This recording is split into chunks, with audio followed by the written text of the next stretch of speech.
Hola gente, bienvenidos de nuevo al Club de Inexpertos, donde hablamos de todo sin saber de nada. Y ya estamos en el capítulo 5. ¿Y qué tal, Noelia?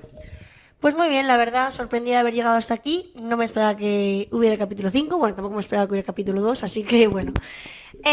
Muy bien, esta es una nueva versión, ¿no? Estamos probando a ver qué tal, pues cosas nuevas, ¿no? Y muy bien, ¿tú qué tal? ¿Qué tal la semana? Yo, bien, quitando la parte del podcast, que para los que lo ven el viernes habrán notado que el viernes no estaba. Y es como que cada semana hay un problema que se va sumando. De hecho, hemos decidido, a partir de ahora, si tenemos algún problema o algo, seguramente puedes subir alguna historia a Instagram o así, comentarlo, para así pues que la gente vea que detrás de cámaras hay algo de trabajo. No mucho, porque tampoco nos matamos aquí, pero es verdad que nosotros somos personas que, bueno, que solemos andar liadas y quitar un rato para esto a veces es más difícil de lo que parece, sobre todo porque a nivel técnico se complica.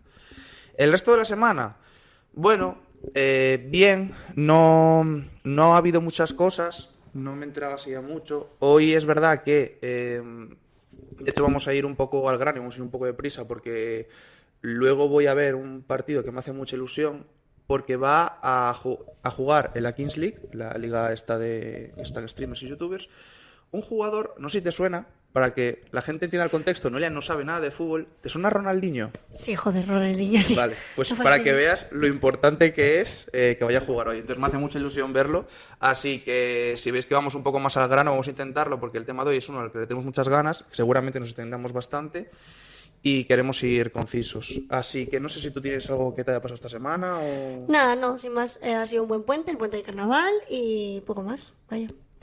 ¿Qué? ¿Empezamos con el dato curioso entonces? Empezamos con algo curioso. ¿Le das tú?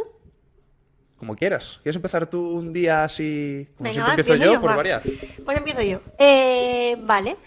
Pues me he enterado de que si te tiras más de, creo que son 4 minutos mirando a una persona a los ojos, consigues una confianza como mucho mayor e incluso si es un extraño, creas una nueva, como un nuevo sentimiento de confianza. Es decir, si yo me miro contigo a los ojos, durante 4 minutos la confianza es mucho mayor, pero si lo hago con un extraño se crea confianza. ¿Lo sabías? Sí, lo sabía. Se ha hecho un experimento en el hormiguero ya hace mucho tiempo. De ¿Ah, hecho. sí? Sí, No es lo muy sabía. bonito, ¿eh? Os recomiendo que veáis ese vídeo. Es muy bonito porque juntan a desconocidos y les piden eso, que simplemente se miren a los ojos durante esos 4 minutos. Lo hicieron incluso con parejas y con señores ya mayores que a lo mejor llevaban toda la vida juntos pero nunca se habían molestado en hacerlo y es muy bonito ver la reacción, cómo se miran y cómo de verdad notan esa conexión. Sí, justo el vídeo que yo vi era de señores mayores, igual es del hormiguero y no... Puede ser, yo No la me di primera vez cuenta, no lo sé. lo vi ya hace años, ¿eh? Lo vi a lo mejor hace 5 o 6 años y he visto varios experimentos relacionados con esto. Me parece súper guay y creo que es hace poco, creo que de hecho hoy por ejemplo vamos a hablar en educación, es algo que en los colegios se podría hacer perfectamente con alumnos y compañeros para crear ese Sí, para crear un entre vínculo, ellos. sí. Sí, sobre todo cuando son más pequeños, a lo mejor los mayores son más reacios a esas cosas y a lo mejor están riendo y tal, pero se puede hacer. Pero tú eres capaz, de verdad, de mantener la mirada durante 4 minutos. A mí me cuesta muchísimo mantener la mirada a alguien muy fijamente. El otro día en el cole, con un niño que era su cumple, ¿no? Le tiré de las orejas y, claro, le tiré 5 veces de las orejas, cumplía 5 años. Y me dice el niño, ¿cuántos años tienes tú? Y yo, bueno, tengo 22. Me dice, pues te voy a tirar yo de las orejas. Y se puso enfrente de mí a tirarme las orejas y es que mantener la mirada todo el rato con el niño me era casi imposible. Y es un niño pequeño. A ver, yo creo que en seco es complicado, pero si pones una música de fondo o un contexto, puedes hacerlo. Obviamente tienes que estar en un ambiente en el que los dos estéis cómodos, estéis sentados, relajados y con una música así de fondo y tal, yo creo que sí puedes estar un rato. Yo creo que nunca me he mirado 4 minutos a los ojos con nadie. Yo creo que tampoco. Sí he estado un rato, sí lo he hecho alguna vez, de estar un rato, de aguantar un rato, tal, y sí se siente esa conexión. Sí, te da la sensación como de que miras a los ojos y empiezas a entender cómo se siente. A ver, hay ciertas personas que a mí sí que me han contado que a través de los ojos se ve mucho, ¿no? Lo típico de tener los ojos tristes, una mirada triste, que se nota que has pasado pues por mucho, ¿no? Pero, por ejemplo, yo ya te digo, lo único donde he aguantado la mirada es en el típico juego de miradas de a ver quién aguanta más y poco más, vaya. Bueno. Bueno, entonces, tu dato curioso. Pues he cogido hoy un dato curioso relacionado con el tema de hoy, que es la educación, y Bien. es sobre el país de Holanda. ¿Te suena?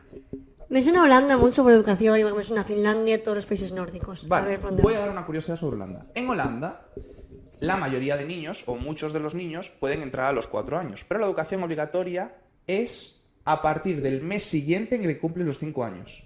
No va por curso. Si tú cumples 5 años, al mes siguiente tienes que estar escolarizado. Sí, sí que lo había oído. ¿Y sabes por qué es? ¿Por qué? No sé si habéis oído hablar de los niños que cumplen en diciembre y los niños que cumplen en enero. Sí. Es por eso, para que no haya esa diferencia, porque realmente un niño cumple en enero y la diferencia entre uno de enero y uno de diciembre es brutal, porque es prácticamente un año entero de diferencia y de madurez a nivel, pues eso, cognitivo. Siendo tan pequeños es súper importante y por eso en Holanda se hace así. Claro, pero los ciclos son iguales, por lo tanto, ese niño lo único que está haciendo es entrar más tarde a clase. ¿No crees que va a haber retraso igualmente?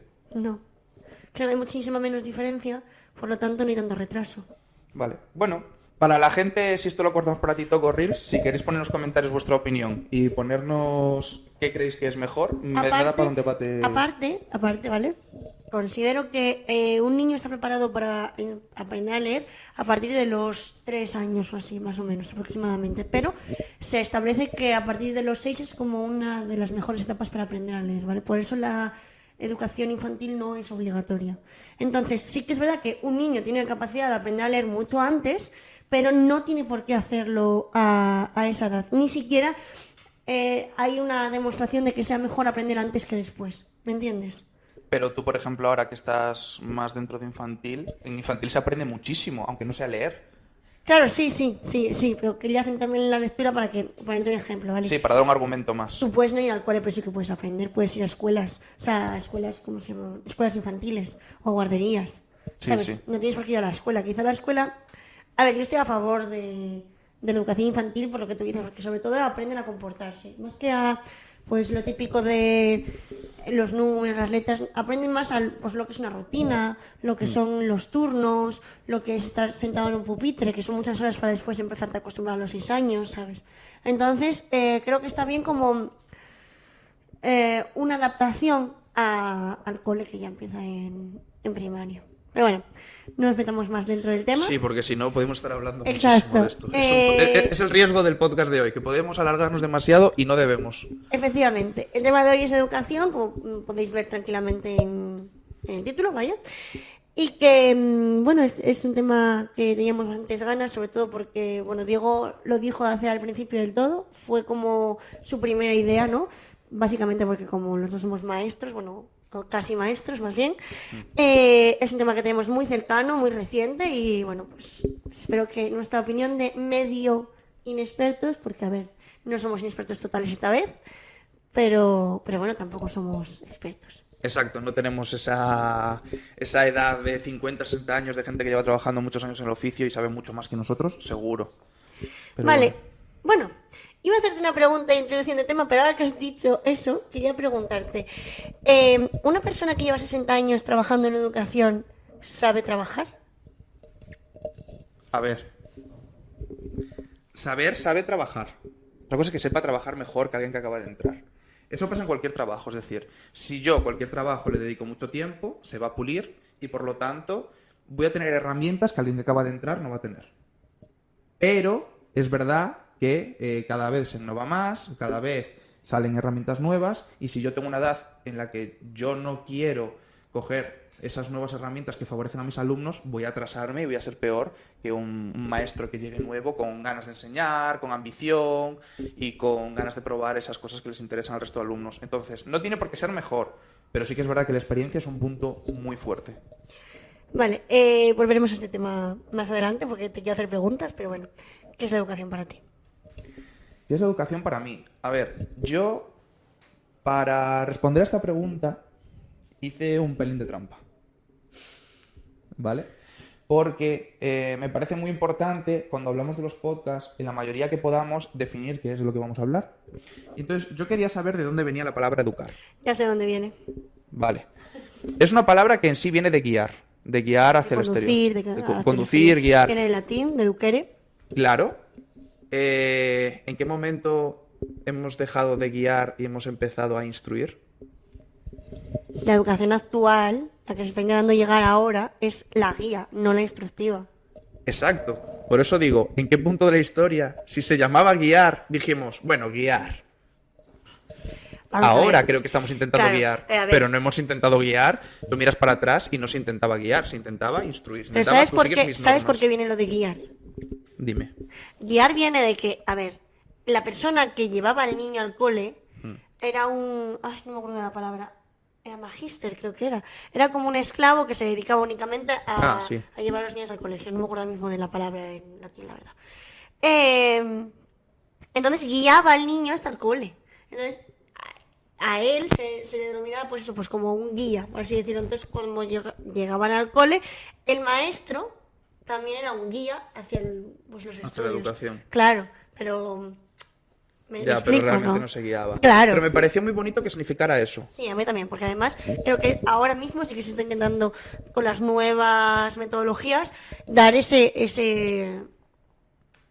doctrina, ¿no? Esa guía por parte del maestro y no ser pues lo típico de un mero receptor de información el niño. Exacto. A ver, se está guiando con metodologías nuevas y todo eso. En general, yo creo que sigue habiendo mucho maestro que no favorece esa guía. La gran mayoría. O sea, creo que prácticamente vamos a poner en porcentaje, ¿no? El 80% de los maestros de hoy en día en España se dedican a una metodología pasiva, donde el niño escucha y él simplemente pues da la lección, el niño memoriza y lo plasma en el examen.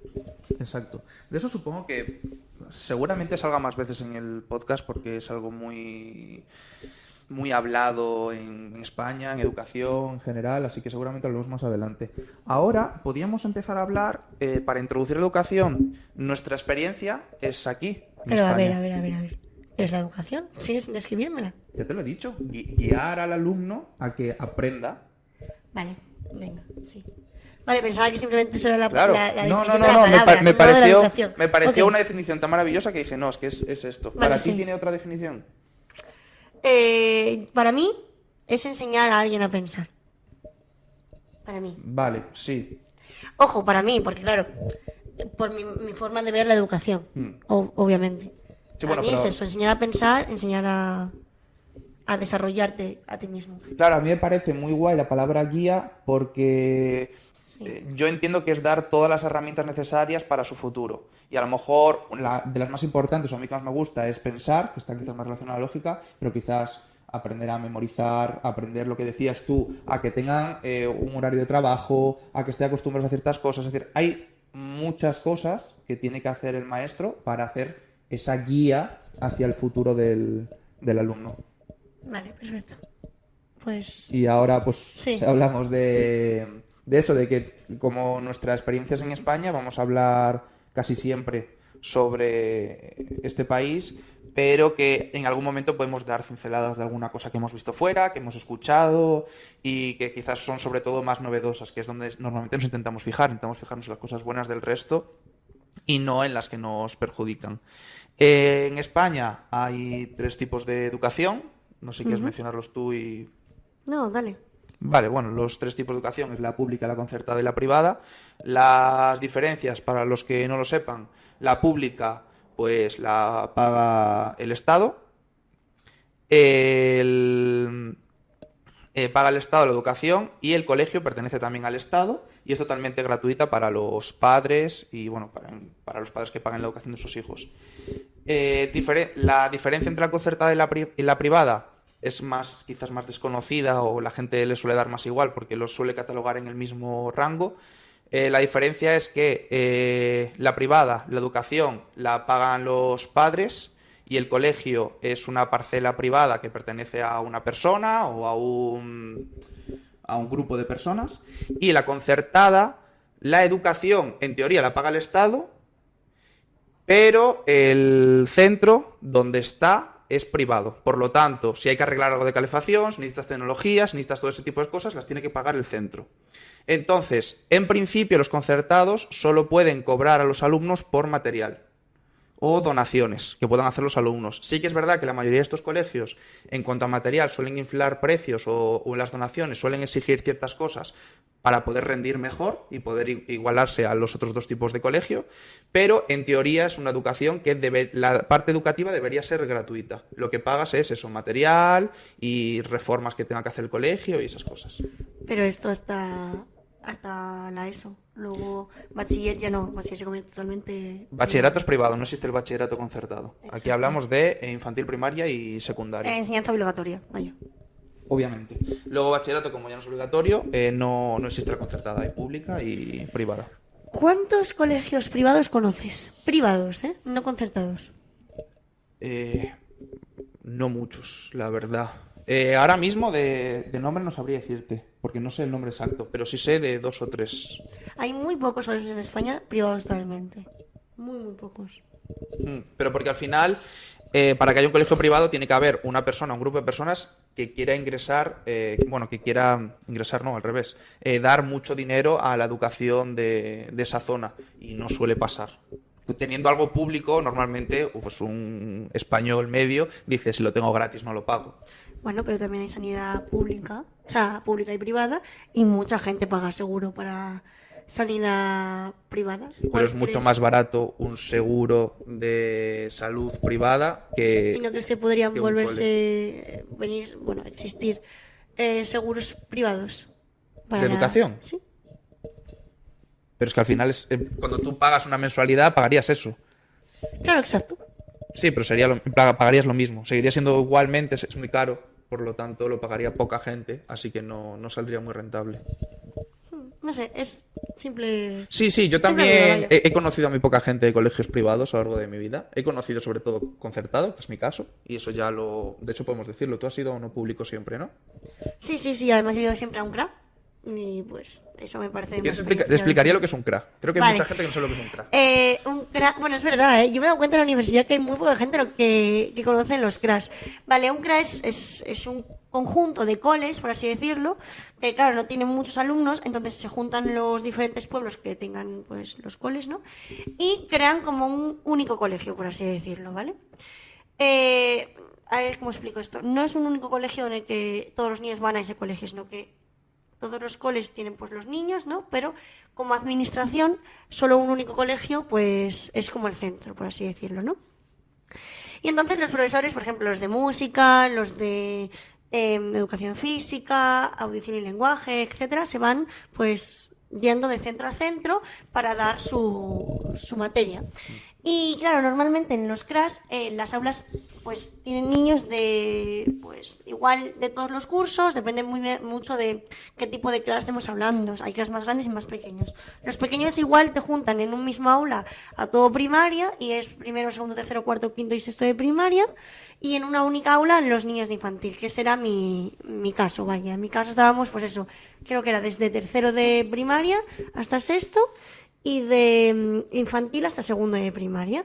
Y claro, tienes un único profesor, tutor, que da pues las asignaturas troncales a diferentes cursos.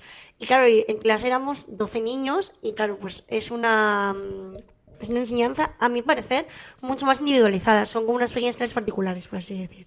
Entonces, pues, bueno, yo tengo muy buenos recuerdos, la verdad, del CRA, y no tengo nada malo que decir. Bueno, hay cosas malas, pero a gran escala no tengo muchas cosas malas que decir.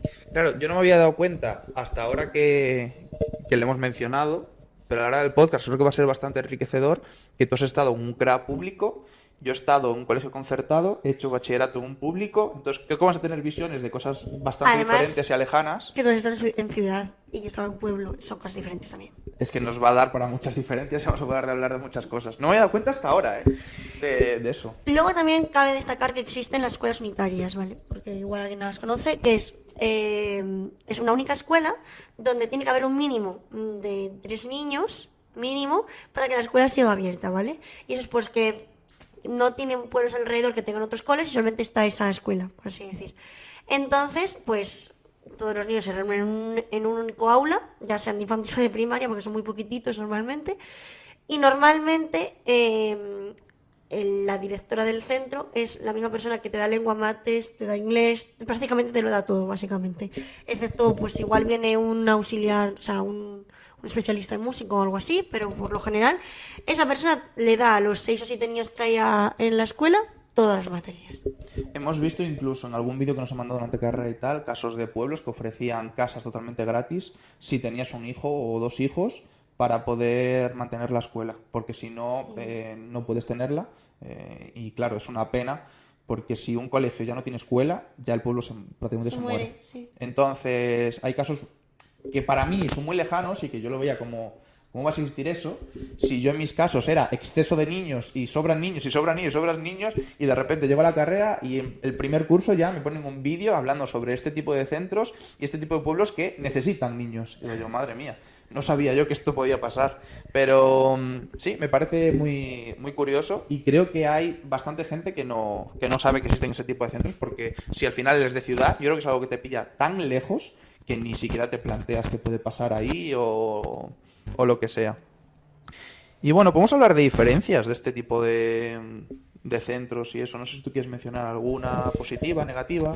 Yo quiero mencionar una, pero de cara a los maestros más que a los niños. Y es que hace bien poco en el cole tuvimos un pequeño debate, ¿no? Sobre escuela pública o escuela privada, bueno, concertada pública, ¿no? Y claro, yo le comentaba a mi maestra tutora, ¿no? Que jope, que igual para empezar, pues no estaba mal un colegio concertado, pues para coger experiencia y bueno, pues antes de presentar tu oposición o lo que fuere, ¿no? Que no estaba mal. Y ella me decía que no me metía en un colegio concertado, porque una vez que te metes en un colegio concertado, primero que es muy difícil salir de él, porque claro, tienes una rutina de trabajo y al fin y al cabo, pues es como estar en una empresa de manera indefinida, ¿no? Entonces es muy difícil salir y luego que normalmente a los profesores de coles concertados se les explota muchísimo. O sea, que están mucho tiempo trabajando, ya que se les quitan los fines de semana muchas veces, que las tardes se las pasan en los coles. Porque claro, como no es lo mismo que un cole público, que aquí voy a decir algo a favor de los privados, había otra profesora que decía que claro, que sentían como un sentimiento mucho más como de pertenencia, porque si el cole fallaba era en parte por tu culpa, no solamente la culpa del Estado, porque básicamente los obreros, que en ese momento, pues en ese caso básicamente son los maestros, ¿no? Fallan. Entonces si fallan los maestros, falla el cole y el cole pues se va a la mierda, hablando en plata.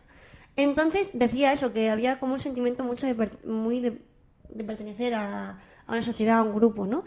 Y que sí que es verdad que trabajaban un montón por eso mismo también, porque si el ordenador fallaba, no iba a venir el Estado a cambiarte de ordenador, y si fallaba el ordenador, los padres iban a quejar, y bueno, eso pues iba a ir en bucle, ¿no? Y pues que todos estaban pues como dispuestos, ¿no? A intentar arreglarlo, a intentar hacer lo posible para que continuara, porque al fin y al cabo, si falla, su trabajo desaparece, ¿no? Y me pareció muy curioso. Yo, de hecho, antes de empezar este practicum, la diferencia que había de maestro era lo típico que te dicen. Bueno, en el público tienes la plaza fija y en el concertado te pueden echar. Y eso que luego, pues bueno, sí que es verdad y lo he escuchado y sé que existe de concertados y privados, de padres de, no, es que a mi hijo lo tienes que aprobar, y profesores que han estado obligados a aprobar. Eso es muy triste. Es muy triste. Y creo que pocas veces realmente te van a despedir de tu trabajo por suspender a un niño. Yo creo que también hay maestros que si se pusieran en sus 13 dirían, mira, esto queda así, eso queda así.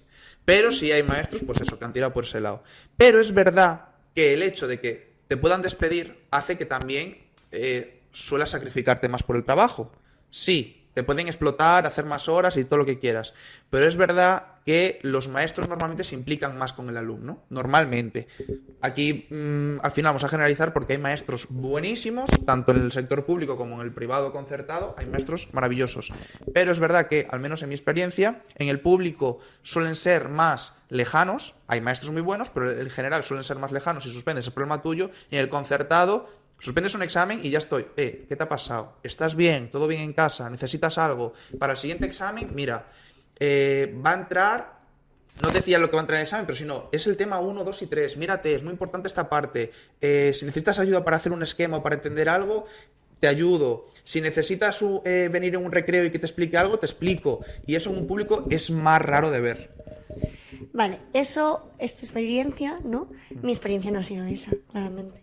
O sea, quiero referirme a tu experiencia, a mi ver, vaya, ha sido de bachillerato ya. Un bachiller no es lo mismo que un cole.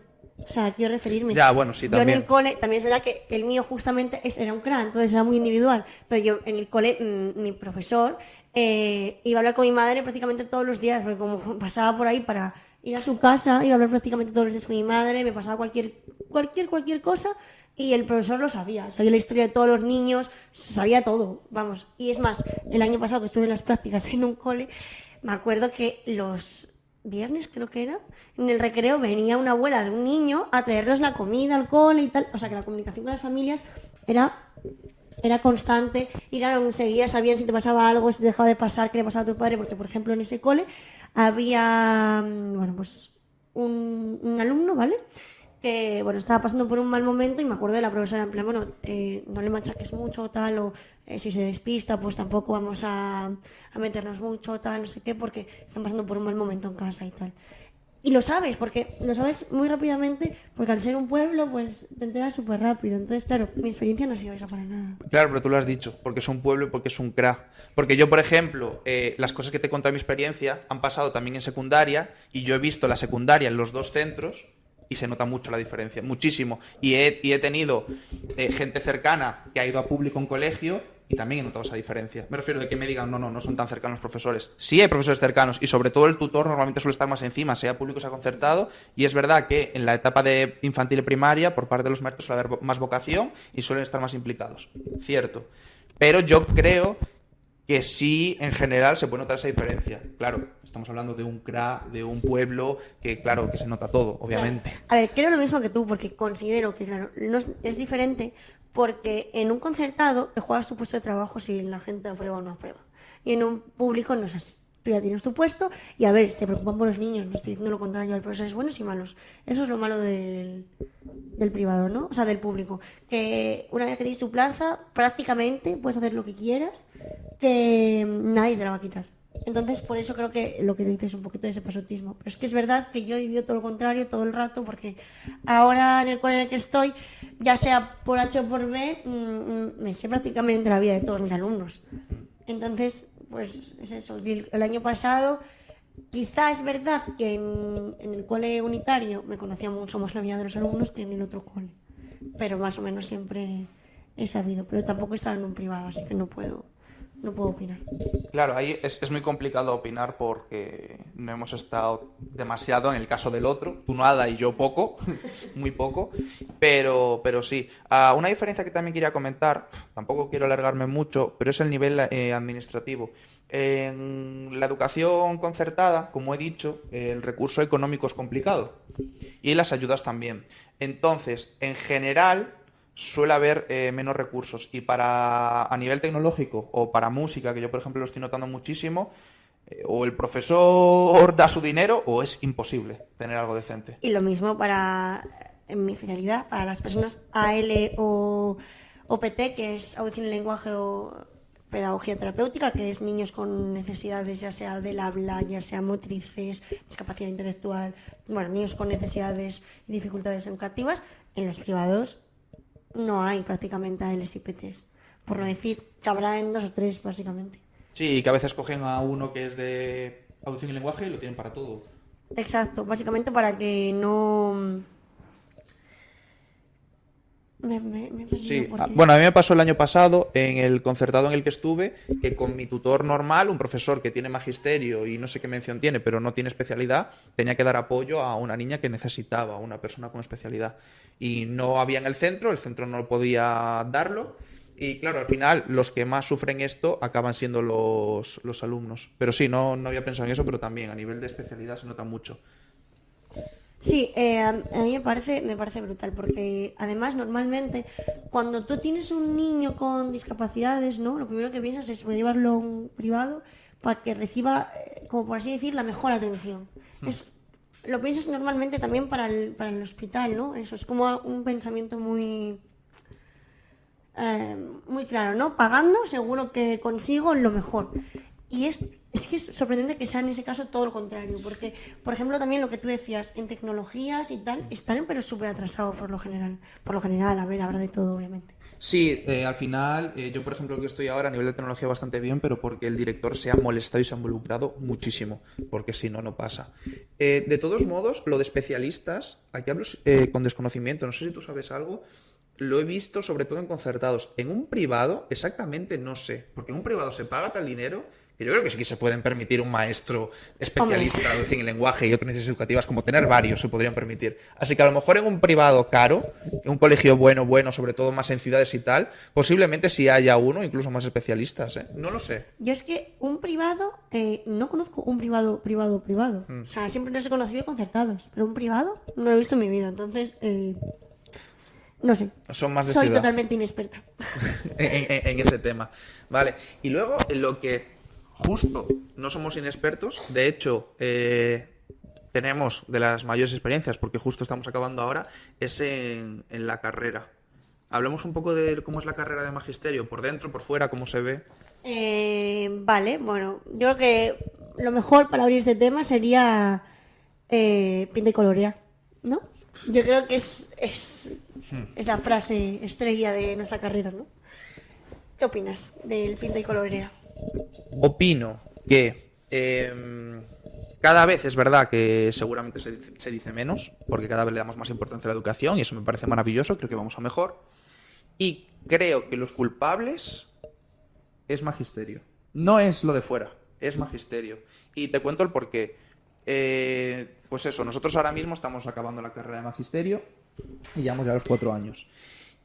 Y es verdad que yo escuchaba gente que quiero hacer policía, me metí en esta carrera porque es más fácil. Gente de fuera, no, es que vosotros no estudiáis tanto, no hacéis tanto tal, no, es que solo hacéis cartulina, no sé qué, no sé cuánto. Ya. Es que a lo mejor la educación que hay en magisterio debería cambiar mucho. Porque, para empezar, tenemos un problema con un trabajo. Uno puedes tener. Ahora, que cada 2x3 estén atrasando entregas de trabajos, exámenes, no sé qué, es que nos tratan como si estuviésemos en primaria. Es que a veces me da hasta vergüenza. Te digo, a veces cuando tenemos que pedir un atraso o algo me da hasta vergüenza. Digo, pero ¿cómo puede ser que nos den una semana para hacer un trabajo y no tengas el trabajo hecho? Y yo soy una persona, para la gente que no me conozca y tal, yo no soy una persona constante, yo no soy una persona súper trabajadora. Es que no, es que seguramente me perjudicaría a mí mismo. Pero es que prefiero que me exijan. Porque yo lo que quiero que salga de aquí, pues sean maestros buenos y maestros que, si para este día tengo que tener esto, que lo tengo. Y yo entiendo que un día pueda pasar, y yo entiendo que un examen pueda pasar, y yo entiendo que si hay factores externos, se puedan cambiar cosas. Pero hay otras que no.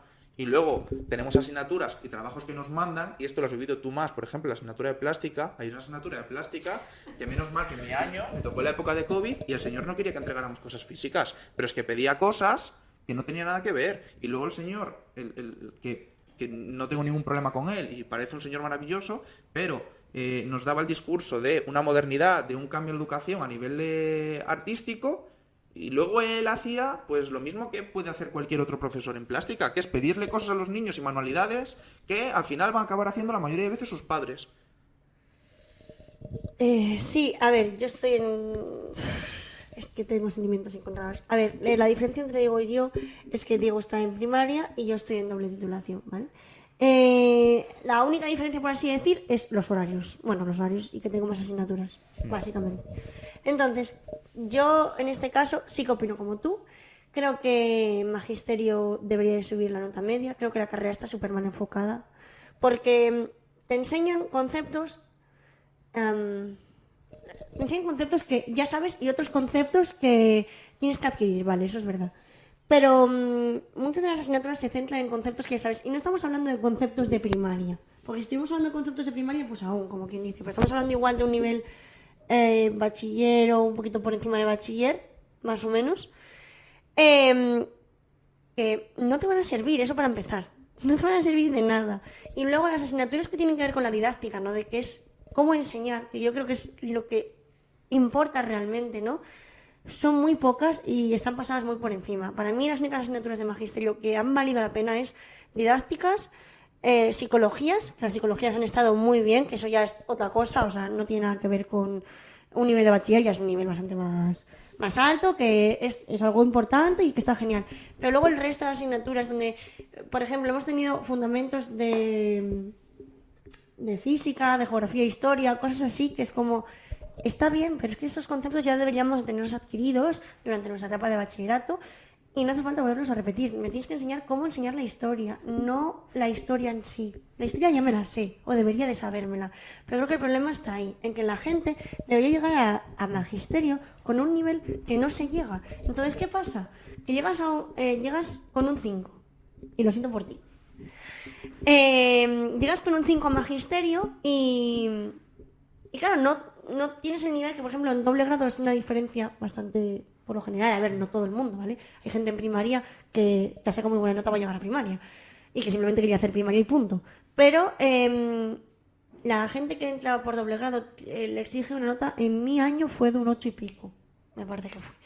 Entonces, al tener esa nota, ¿no? Al exigirte esa nota, tu forma de trabajar ya suele ser más constante, por así decirlo. Entonces, llegas sabiendo ya esos conocimientos y queriendo que te expliquen pues cómo enseñarlos, no otra vez a memorizar, no tiene sentido. Entonces creo que si se subiera la nota media de magisterio y se empezaran a dar clases sobre cómo enseñar, que prácticamente nadie te enseña eso, que es lo más importante, metodologías, las metodologías que yo sé, que me sé unas cuantas, me las sé por mis propios medios, no porque me las hayan enseñado, porque me las han enseñado 2 profesores de 70 que he tenido, como quien dice, y eso es muy triste.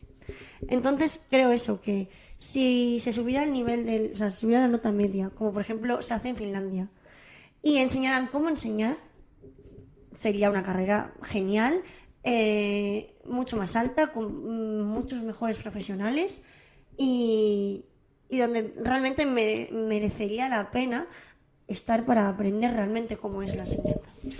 Tengo un par de cosas que decir, que añadir.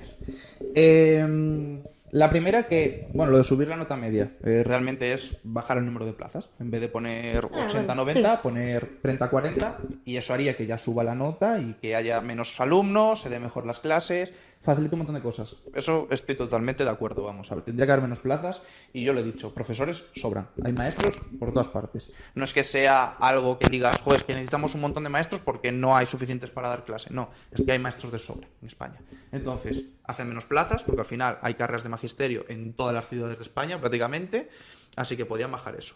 Luego, creo que un buen ejemplo de cómo hay que hacer las cosas es una de las asignaturas que hemos tenido en matemáticas, que en vez de centrarse en el concepto de matemáticas, nos enseñaba cómo enseñar las matemáticas y sobre todo a niños que a lo mejor tenían dificultades para poder aprenderlas. Entonces me pareció maravilloso porque ahí sí se centraba la didáctica, ahí sí nos enseñó diferentes cosas, nos dio consejos y molaba. Pero luego, por ejemplo, lo que dices de la nota y eso, yo lo que haría, y creo que con suerte se va a hacer, es más bien un examen de acceso. ¿Por qué haría un examen de acceso? Porque por muy buena que sea la nota, en otra asignatura que hemos tenido en matemáticas, realmente el nivel de matemáticas de sexto de primaria, a lo mejor lo tenían 10 personas en clase. 20. Sexto de primaria, hola, Sí. No, sexto no. Sí, porque el primer día que tuvimos con una profesora y nos mandó a hacer una división en caja, la mayoría de gente no sabía hacerla. La gran mayoría de gente, te recuerdo esto, nos hizo unas preguntas, ¿vale? Esa persona hizo una serie de preguntas de todo, ¿vale? De matemáticas, de historia, de literatura, un poquito de todo. En doble grado somos 20 personas, 18 personas sabíamos hacerlo y las otras 60 eran de infantil en ese caso. Pero no está en contra de lo que yo te digo. Muy poca gente sabe hacerlo. Claro. Yo no te lo estoy diciendo por la nota. Te estoy diciendo que la nota influye. Sí, pero... Porque digamos que doble grado prácticamente todas las personas sabían hacer todas las preguntas y en infantil, no sé cómo fue en primaria, porque en primaria yo no estaba en ese momento, una cuarta parte de la clase supo realizar las preguntas. Preguntas de ¿quién escribió el Quijote? Sí, bueno, luego había alguna, a mí la que, quién es ministra de Educación y tal, luego había alguna más centrada en eso que pues puedes saberlo o no saberlo, deberías. Sí, deberías, sobre todo si es la carrera de educación, deberías. Pero sí, sobre todo las preguntas más centradas en primaria, tendrías que saberlas. ¿Qué pasa? Que lo que te estoy diciendo, que hay muy poca gente, entonces haz un examen de acceso, con lo que mínimo sepas. Yo no haría no un examen de acceso con preguntas de tema. O sea, eso ya está la EBAU para hacer eso. Yo haría un examen de acceso de habilidades, de saber comunicar, de saber hablar en público, de tratar con niños, pero no lo haría de temario. De temario ya tenemos la EBAU. Ya, pero es que la EBAU no es obligatorio en matemáticas. Y hay gente en bachillerato que no sabe la tabla de multiplicar. No es obligatorio matemáticas. Has dado matemáticas hasta cuarto de, hasta cuarto de Y la hay ESO gente que no mínimo. sabe la tabla de multiplicar. ¿Vale? Pero me quiero referir. ¿Qué más da? O sea, obviamente es importante saberte la tabla de matemáticas y todas las demás cosas, pero normalmente si tú entras con una nota alta, tú preguntas a cualquiera de doble grado una tabla de multiplicar y se la sabe, porque tiene una nota alta. Ya está, subes la nota o quitas plazas que eso va a subir la nota, es lo mismo. Ya tienes lo que es el contenido. Ahora hablamos de habilidades. Yo conozco mucha gente que saca 9 y no es capaz de ponerse delante de 5 niños a explicarles nada. Creo que eso me parece mucho más importante. Sí, ahí estoy de acuerdo. Sobre todo porque el contenido, al fin y al cabo, el contenido como tal de lo que vas a enseñar, tú coges el día antes en tu casa, te lo lees y recordarlo. Porque vamos a ver, todos hemos dado primaria, todos hemos dado infantil, es algo muy sencillo. Lo difícil de esta carrera es enseñar de una forma que sea significativa, que le quede al niño y que además se lo pase bien en clase mientras está aprendiendo. Eso es lo difícil. Sí, yo estoy totalmente Ay, de lo siento acuerdo. porque a veces me encabrono yo un poco con este tema. No, es que es un tema muy... que nos afecta mucho, nos joroba mucho y que no vemos que haya algo que se esté cambiando. Y yo lo he dicho muchas veces, y me da igual decirlo a la cámara, que la mayoría de la gente que he ido conociendo no la veo capaz de transmitir eso a los alumnos. Y me incluyo en que yo seguramente tampoco sería un profesor maravilloso porque tengo mis defectos. ¿Qué pasa? ¿Puedo pulir esos defectos? Sí, pero me gustaría que la universidad los exigiera. Me gustaría que la universidad exija muchísimo más de lo que exige por todos lados. Cosas que creo que me podrían beneficiar y cosas que me perjudicarían muchísimo. Eso es lo que estaba pensando. Sí, pero estoy totalmente de acuerdo. Que es que estoy en una carrera, no estoy en un cursillo. Y es lo que mejoró. Sí, bueno, he de decir que tampoco es pintar y colorear, ¿eh? Tampoco es eso. No. Eso se dice y no es así. Yo este año he tenido, por ejemplo, neurología y su puta madre. Sí, pero quizás... Pero entre otras cosas, ¿no? Pero es verdad que, pues lo que decía él, nos tratan un poco... hay profesores que nos tratan como niños, literalmente. Y es lo que habría que cambiar, ¿no? Yo tenía asignaturas chungas, difíciles, de tirarte horas estudiando si no lo sacas. Pero es eso. Y luego me molesta mucho porque la gente entra a magisterio, literalmente esto es pinta y colorea, vamos a sacarnos una carrera y claro, luego la gente dice eso, es pinta y colorea, y me molesta porque hay gente que realmente es vocacional, que realmente quiere enseñar a los niños, enseñar a la gente a algo, ¿no? Y me molesta muchísimo. Es que me cuesta hasta expresarme. ¿Sabes lo que me molesta?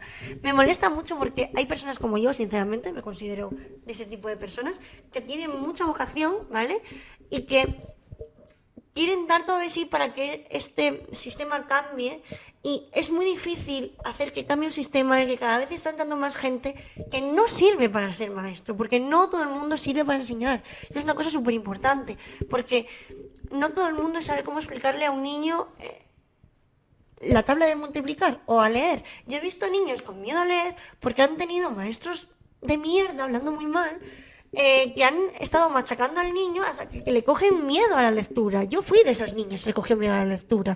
Y esto lo estoy viendo también en centros donde los niños tienen miedo al inglés por lo mismo, o miedo a equivocarse. Los niños tienen un montón de miedo a equivocarse porque el profesor cada vez que se equivoca les regaña muchísimo. Por favor, aprendemos un poquito de metodología, por favor, gracias.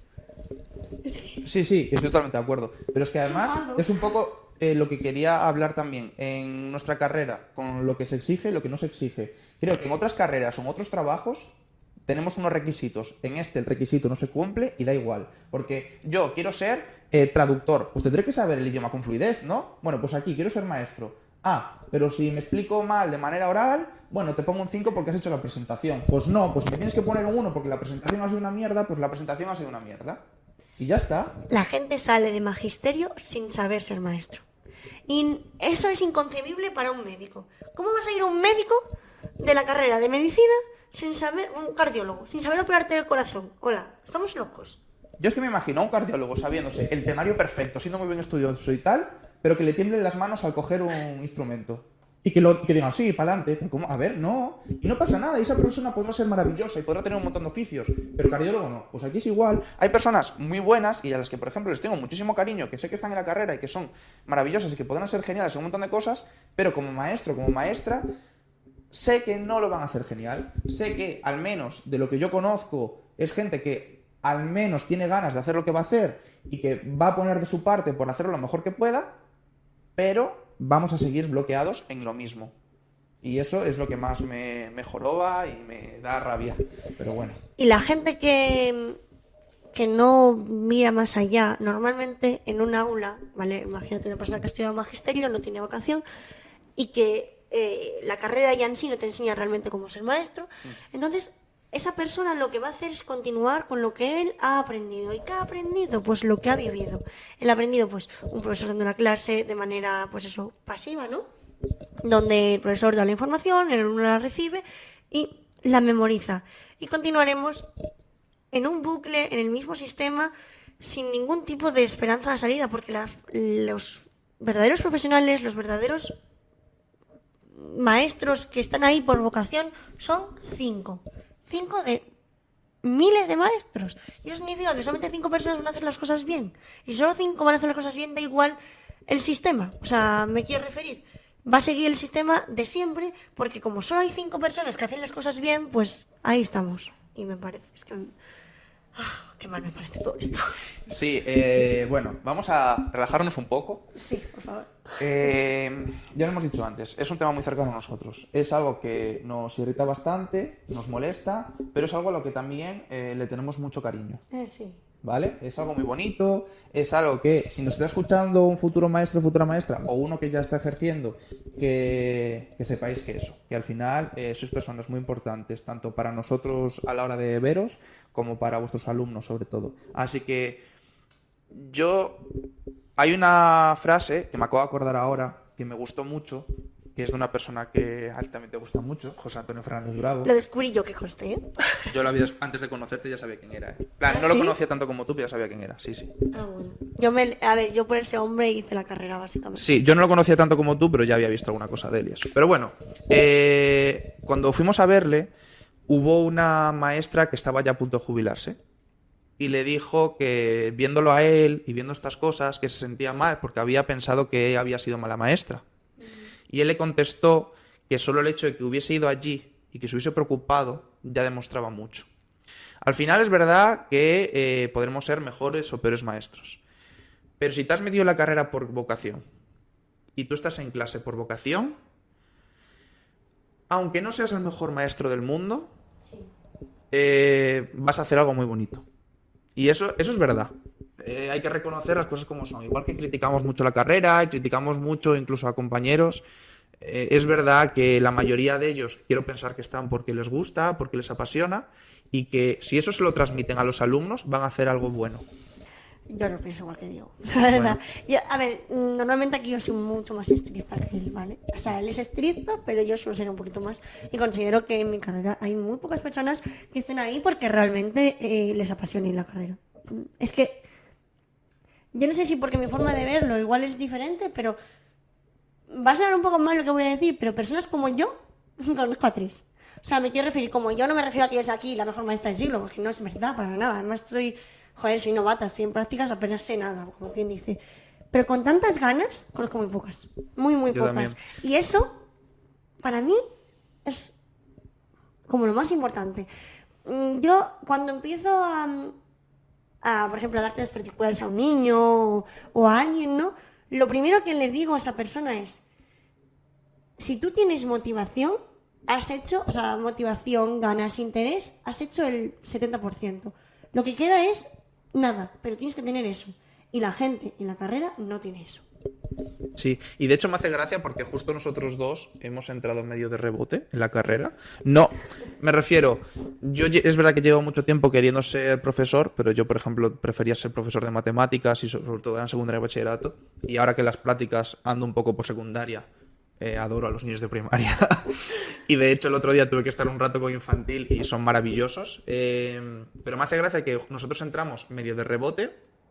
Y es verdad que ahora mismo, cuando hablamos del practicum de los niños, yo creo que se nos ilumina un poco la cara. Y eso lo veo en pocas personas.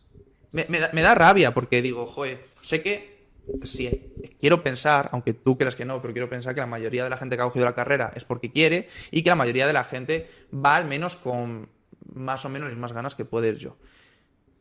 Pero no veo que se les note como a mí. A mí me hace una ilusión cada vez que voy. A mí madrugar me joroba como al que más. Pero yo ya ni entrar por la puerta del colegio, estar cerca del colegio y pensar que me puedo encontrar con un niño y yo tengo una sonrisa. Me refiero, y eso es algo, bueno, es lo que descubrí el año pasado, que hubo un día que estaba enfermísimo, pero fatal. Estuve a punto de hablar con mi tutor de, mira, hoy yo no voy porque estoy destrozado. No había dormido en toda la noche, horrible. Me levanté y dije, va, voy aunque sea hasta clase y si la primera hora no me encuentro bien, tal. Y fue llegar, entrar por la puerta, a ver a los niños, se me pasó todo hasta que acabó la sesión. En cuanto yo llegué a casa volví a estar hecho un trapo. Pero en ese momento, yo solo por estar con ellos, yo ya era feliz, yo estaba disfrutando del momento y es algo que dije, vale, esto es lo mío y esto me gusta y esto me apasiona y quiero darlo todo por seguir aquí. Pero veo a poca gente... Esa pasión tan grande, sí es verdad que veo a muy poca gente. Yo pienso lo mismo. Es que yo he oído mucha gente que le da pereza ir al cole o que una vez que está allí quiere que acabe pronto la jornada y tal. A ver, que jope, hay días malos como en todos los trabajos.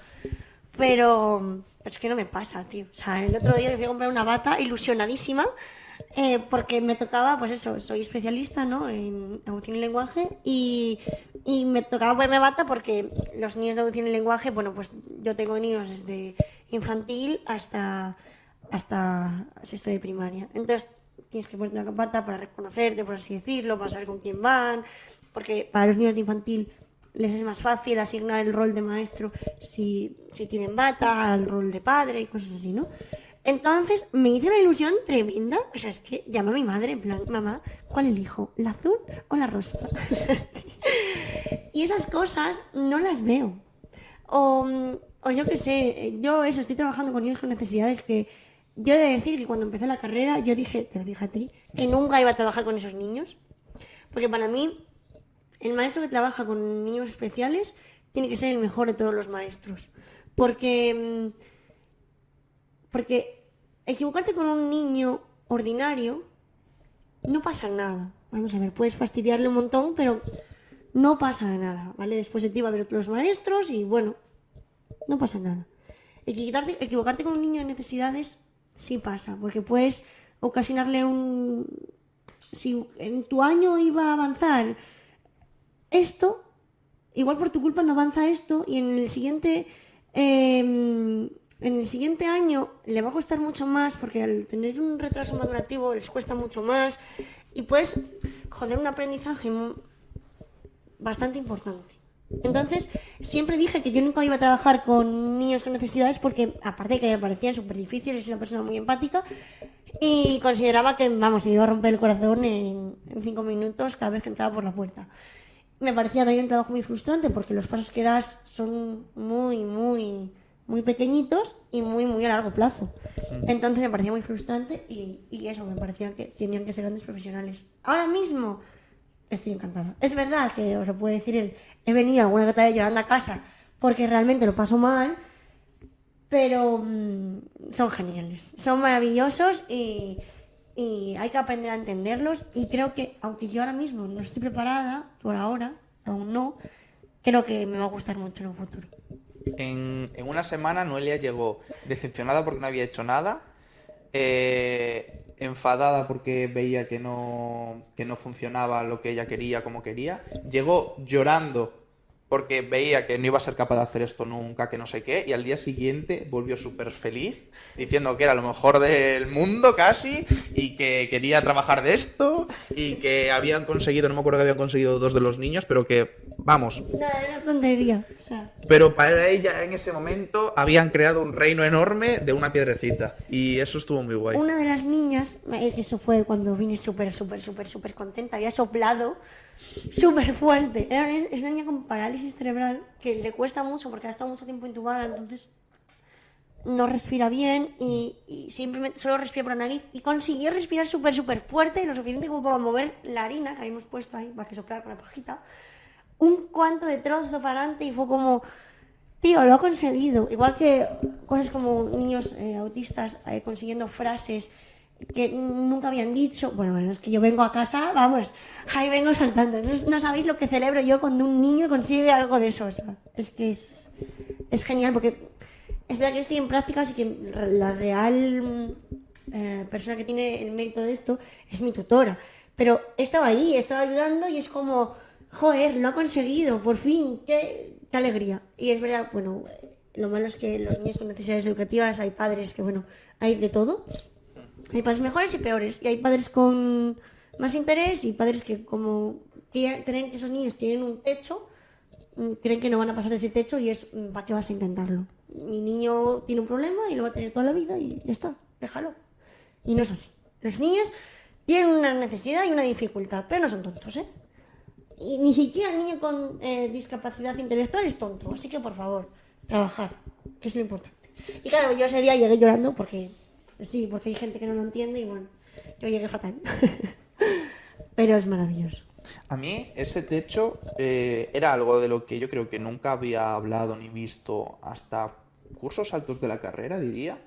Y cuando descubrí que existía ese techo, creo que una de las cosas más bonitas es quitarlo y ver a dónde llegan los niños.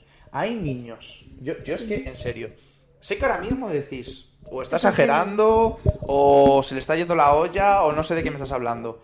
Hay niños de primaria, niños que piensan con una lógica, entienden unas cosas y son capaces de argumentar de cosas tan guays cuando no les pones un techo que dices, qué maravilla. Y a mí me han impresionado muchísimo, son capaces de mucho, evolucionan súper rápido, entienden bien lo que les quieres decir. Además, son esponjas que quieren hacer cualquier cosa que les cuentes. Tú si le pones emoción a algo, le pones ganas. Y ya como le pongas la palabra juego por ahí, mira, tú tienes un espectáculo en clase y eso no está escrito. Y eso, cada vez, como se les va poniendo techo, cada vez les emociona menos. Cada vez tiene menos ganas de aprender. Cada vez están más aburridos. Y entonces, quitarlo es una maravilla, en serio. Yo recomiendo a cualquier persona que vaya a trabajar esto, o incluso si tiene hijos, lo que sea, que nunca espere un máximo. Nunca. Porque cualquier día te va a sorprender y es precioso eso. Y es que es tan bonito porque como no sabes hasta dónde va, hasta dónde puede llegar, por así decirlo, es tan bonito cada avance realmente que es... En realidad, por eso creo que me gustan tanto los niños con necesidades, porque se espera tan poco de ellos, por así decirlo, que cuando es el avance que lo consiguen es tan especial y es un subidón de adrenalina tan guay, que por eso yo creo que me gustan tanto, yo creo. Claro, es que yo creo que va un poco relacionado a la vida en general. Siempre cuando algo nos cuesta mucho hacerlo, el momento en el que lo hemos conseguido, ese momento de satisfacción es genial. Y cuando además no depende de ti, sino de otra persona, y tú te estás esforzando en venga, va, y lo estás animando, y ves que va evolucionando muy poquito, si no te frustras y continúas ahí, por eso opino como ella, tienen que ser los mejores maestros del mundo, los que estén en ese sitio, tener una paciencia enorme, porque si al final lo consiguen, les dan casi una vida nueva a esos niños, porque descubren algo que para otro niño es algo que va a acabar desarrollando sí o sí, pero para ese niño es algo que si ese maestro no estuviese ahí, a lo mejor no lo desarrollaba nunca. Claro. Yo entré a las prácticas, bueno, os lo puedo decir, con muchísimo miedo, porque yo había estado en 2 colegios ordinarios y a mí me había gustado mucho, la verdad. Me encantó, la verdad. Pero, claro, entras con miedo porque no sabes lo que te vas a encontrar. Y te imaginas ese techo, vamos a hablar claro. Te imaginas el techo que hay y has estudiado lo que has estudiado y tienes una teoría, por así decirlo, muy esquematizada. Pero es que los niños te sorprenden. Tengo a muchos niños con dificultades, de diferentes dificultades, de las mismas dificultades, y son tan diferentes unos de otros y consiguen tantas cosas por diferente que es que realmente los que realmente te enseñan son los niños. Yo, de las personas que más he aprendido en toda la carrera, y mira que he tenido muchos maestros, es de los niños. O sea, sí. He aprendido mucho de ellos porque te enseñan la realidad, lo que hay, lo que no hay, lo que ellos pueden alcanzar, te lo enseñan ellos. Y es que es tan guay ver cómo avanza, ver cómo le ponen tanta intención, porque quizás lo que para mí diferencia a un niño de primaria o de educación infantil con secundaria, las ganas que le ponen a todo, porque le ponen un montón de ganas y a veces tienen un mal día y te preocupas un poquito por ellos Y solamente tu preocupación les hace a los niños más felices del mundo. Y es que eso me parece tan guay.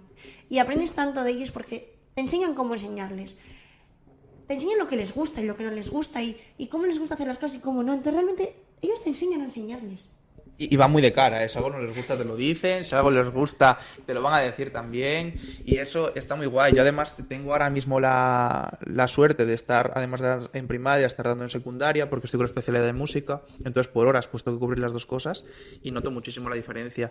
Y en secundaria son como más reacios a cosas nuevas y esas cosas, van más a su bola, está hablando con el al lado, les interesan otras cosas. De hecho, bueno, lo hablamos en su momento aquí, cuando hablábamos de etapas de la vida y todo eso, de que la adolescencia pues tiene cosas que te importan mucho más que la educación. Pero para infantil y para primaria, que su vida es voy al cole, voy a casa, voy al cole, voy a casa y ya está, y su preocupación es si hoy voy a jugar o no voy a jugar, pues es una maravilla. Y a mí me encanta que lleven ellos la clase, dejarles que hacer lo que ellos quieran, guiándoles tú, pero que disfruten, que tengan lo que les gusta, lo que no les gusta, y eso es genial. No sé si quieres mencionar alguna cosa más. Pues no, la verdad yo es que me daba gusto. Sí. Otra cosa no, pero a gusto me he quedado. Hoy, y ya hacia cámara comentarlo, ya lo dijimos desde el podcast 1, a diferencia del 0, lo que hicimos fue hacer como una especie de guión, más o menos, para ir guiándonos, para seguir, por si acaso en algún momento nos quedábamos en blanco o no sabíamos muy bien por dónde tirar, porque como normalmente estas conversaciones pues las teníamos en el sofá tirados, pues a veces duraban 2 horas, a veces media hora. Como queríamos que fuésemos regulares, dijimos, va, hacemos un guión y así sabemos de cómo vamos hablando. Esto ha salido fluido, no hemos mirado el guión nada, porque no hacía falta. Total, nada, sí. No hemos seguido exactamente lo que queríamos decir, pero creo que ha estado guay. Ha habido algún momento más tenso, más enfado, porque es algo que nos preocupa mucho y lo que le tenemos mucho cariño, pero creo que me ha gustado al final porque ha sido más bonito y que realmente es la sensación que yo quiero transmitir, que es algo que a nosotros nos gusta mucho, nos hace mucha ilusión estar metidos en este mundo y que aunque tenga sus fallos y tenga sus problemas, para mí a día de hoy, y a lo mejor mañana me equivoco, pero para mí a día de hoy seguramente sea de las profesiones más bonitas que existen y me parece maravilloso. Yo pienso lo mismo. Para mí, mira que me costó muchísimo decidir, a mí me costó mucho saber qué hacer. Yo me iba a ir a económicas hasta que descubrí eso a José Antonio Fernández Bravo, me leí su libro, me vi sus vídeos y dije, es que este hombre está cambiando el mundo y yo quiero ser como este hombre.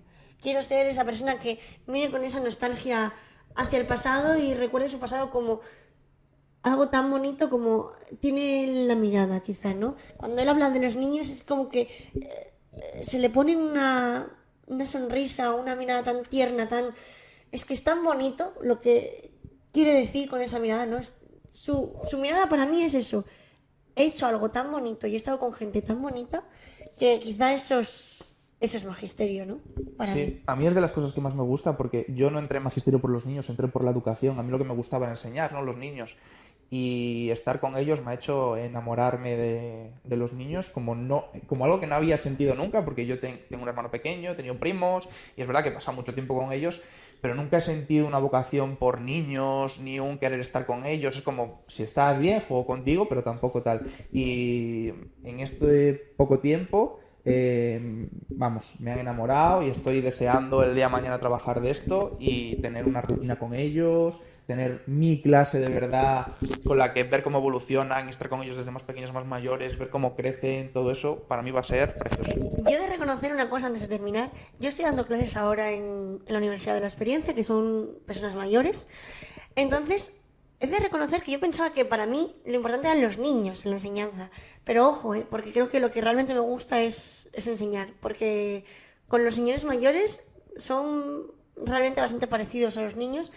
Es diferente porque obviamente tienen ya, bueno, pues muchos tienen sus carreras hechas y bueno, tienen una madurez que obviamente no tienen los niños. Pero también son súper tiernos. Entonces creo que lo que realmente a mí me gusta, aparte de los niños, que me encantan, obviamente, es enseñar realmente. Es aprender, quizá. Porque yo no me gusta quizá mucho decir que enseño, ¿no? Yo creo que aprendo y ayudo a aprender juntos. Quizá para mí sería lo más... Acabamos con la definición de educar. Sí, quizás. Es quizás aprender juntos. Para el mí alumno. es aprender juntos, sí. Sí, Con los muy señores bonito. mayores estoy aprendiendo muchísimo porque, claro, es una clase porque por primera vez es mi clase. Nunca había tenido yo una clase en la que yo estuviera sola, siempre he tenido, pues, bueno, mi tutor en prácticas, ¿no? Y es mi clase y creo que simplemente estamos allí todos para aprender juntos y lo estamos haciendo bien. Ellos están aprendiendo lo poco que pueden aprender de mí porque tienen toda su experiencia de toda su vida, ¿no? Y yo estoy aprendiendo un montón de ellos. Entonces casi diría que me enseñan más ellos a mí que yo a ellos. Y es algo que me pasa con los niños. Considero que me enseñan más ellos a mí que yo a ellos. Entonces creo que podemos acabar con Sí, pues además que totalmente es de acuerdo enseñar, contigo. que es Es algo aprender precioso. juntos. Sí. Y bueno, espero que os haya gustado. Hemos intentado alargarnos lo menos posible. Creo que es uno de los pocos podcasts que incluso podríamos llegar a volver a sacar algo del estilo o algo parecido, Sí. porque hay muchas cosas las que no hemos hablado, porque de esto hemos hablado muchas horas, muchas. Y es algo que nos gusta mucho y tenemos cosas pues, muy buenas que decir, muy malas. Pero bueno, esperemos que haya sido más o menos entretenido, que os haya gustado. Ya breve. Y si queréis otro tema de educación, comunicárnoslo, hacérnoslo saber. Pues ya he dado más a las leyes de educación, a, bueno, pues, yo que sé, a la visión del alumno, a la visión del maestro, a la visión de la persona en prácticas, lo que sea. Sí, si queréis que a lo mejor hagamos alguno Las oposiciones. de oposiciones, de cómo está cambiado la ley, hay un montón de cosas que hemos aprendido a hacer relativamente poco y creemos que más o menos controlamos bastante porque hemos hablado con otros profesores y tal, y hay algunos que se han enterado incluso menos, pero podemos hablar de eso, de experiencias, podemos incluso intentar traer aquí a otra persona que también sea maestro o maestra y que nos cuente aún más experiencias de más años, pero al final nosotros en educación como maestros llevamos muy poquito. Y nada más, lo de siempre. Que os haya gustado, seguidnos en las redes sociales, TikTok, Instagram, YouTube, suscribíos, comentad y poco más. Y nada, hasta el próximo episodio. Adiós. Adiós.